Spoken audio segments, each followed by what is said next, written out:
بسم اللہ الرحمن الرحیم نحمد و نصلی علی رسول الکریم اما بعد۔ برباد گلستہ کرنے کو بس ایک ہی الو کافی تھا۔ برباد گلستہ کرنے کو بس ایک ہی الو کافی تھا۔ ہر شاخ پہ الو بیٹھا ہے، انجام گلستہ کیا ہوگا؟ مطلب بتاؤ اس بات کا کیا مطلب ہے؟ آج کوئی گھر، کوئی خاندان، کوئی محلہ، کوئی گلی، کوئی گاؤں، کوئی شہر بے دینی کی آگ سے محفوظ نہیں ہے۔ بے دینی کی آگ سے محفوظ نہیں ہے۔ یہ بات کا کیا مطلب ہے؟ اچھی طرح سے غور کیجیے اس بات میں۔ اللہ کے حکموں پہ عمل نہیں کرنے کا نتیجہ آج ہمارے آنکھوں کے سامنے ہے۔ آج حد سے زیادہ گمراہی کیوں؟ آج حد سے زیادہ ظلم کیوں؟ آج حد سے زیادہ بے رحمی کیوں؟ آج حد سے زیادہ حسد، نفرت، کینے، کپٹ کیوں؟ آج حد سے زیادہ قطع رحمی کیوں؟ یہ سب کیوں ہو رہا ہے؟ یہ سب اللہ کے حکموں کو نہیں ماننے کا نتیجہ ہے۔ نتیجہ ہماری آنکھوں کے سامنے ہے۔ ہم اچھی طرح سے دیکھ رہے ہیں، سمجھ رہے ہیں، لیکن ہم یہ ماننے کو تیار نہیں ہیں کہ یہ اللہ کے حکموں کو نہیں ماننے کا نتیجہ ہے۔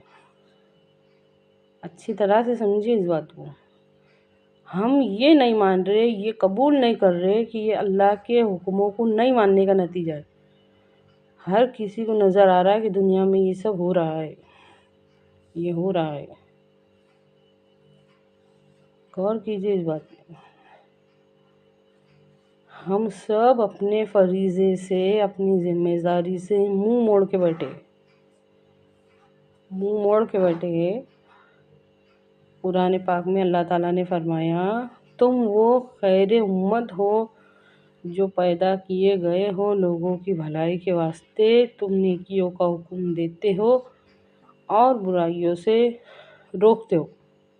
تو پھر وہ بات ہوئی نا، اگر ہم امر بالمعروف کرنے بیٹھ جائیں گے، اگر ہم کسی کے اوپر ایک انگلی اٹھائیں گے تو 3 ہمارے طرف اٹھیں گی، سامنے والا ہم کو اپنے گریبان میں جھانکنے کو لگے گا۔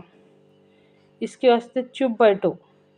ہمارے اپنے بنائے ہوئے اصول یہ ہے کہ چپ بیٹھو، تم بھی چپ بیٹھو، ہم بھی چپ بیٹھیں گے، جو بھی چلتا ہے چلنے دو۔ اس نظریے سے منع کیا اسلام نے۔ ہمارے نبی صلی اللہ علیہ وسلم اور صحابہ رضی اللہ عنہ نے اگر یہ والا اصول اپنائے ہوتے کہ چپ بیٹھو، تو دین بنتا بھی نہیں، دین پھیلتا بھی نہیں اور ہمارے تک آتا بھی نہیں۔ اچھی طرح سے غور کیجیے اس بات۔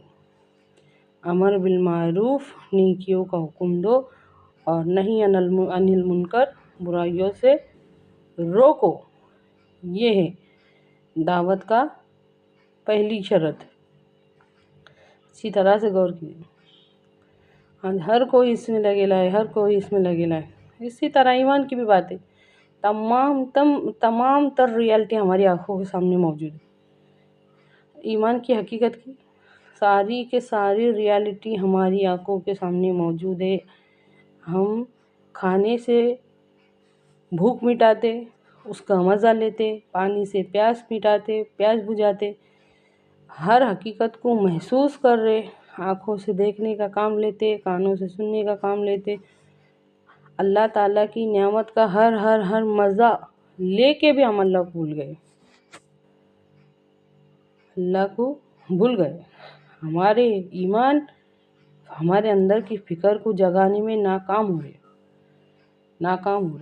کیوں آئے معلوم نہیں، کیوں گئے معلوم نہیں۔ کیا ہم بے مقصد ہیں؟ ہمارا کوئی بھی مقصد نہیں ہے۔ اللہ رب العزت کی وہ مخلوق جس کے اندر اللہ تعالیٰ نے طرح طرح کی صلاحیتیں رکھی ہے، اس کو دیکھنے والا بنایا، اس کو سننے والا بنایا، اس کو بولنے والا بنایا، اس کے ہاتھ پاؤں میں ہلنے چلنے کی طاقت دی، دنیا کے واسطے وہ بڑے بڑے انجام کارنام دیتا ہے، دنیا میں بڑے بڑے کام کر کے بتاتا، لیکن اللہ اور آخرت کے واسطے اس کے پاس کچھ نہیں ہے۔ آنکھیں ہو کے اندھا، کان ہو کے بہرا، سب کچھ کرنے والا ہو کے بھی کچھ نہیں کرنے والا ہے۔ کیونکہ اس کے یہ سمجھ بھی نہیں آتا کہ کرنا کیا ہے۔ اچھی طرح سے غور کیجیے اس بات میں۔ ہماری زندگی کا مقصد یہ ہے کہ اللہ رب العزت، ہمارے رب نے ہم کو اس لیے زندگی اور موت دی تاکہ ہم کو آزمائے کہ ہم میں سے کون کس سے بہتر عمل کر کے آتا ہے، ہم میں سے کون کس سے بہتر عمل کر کے آتا ہے۔ اور ہمارے نبی صلی اللہ علیہ وسلم اس بہتر عمل کرنے کا طریقہ سکھانے کے واسطے بھیجے گئے۔ اچھی طرح سے غور کیجیے اس بات میں۔ اپنے آپ کو اپاہج اور مفلوج سمجھنا بند کیجیے، کیونکہ یہ کچھ کرنے کا وقت ہے۔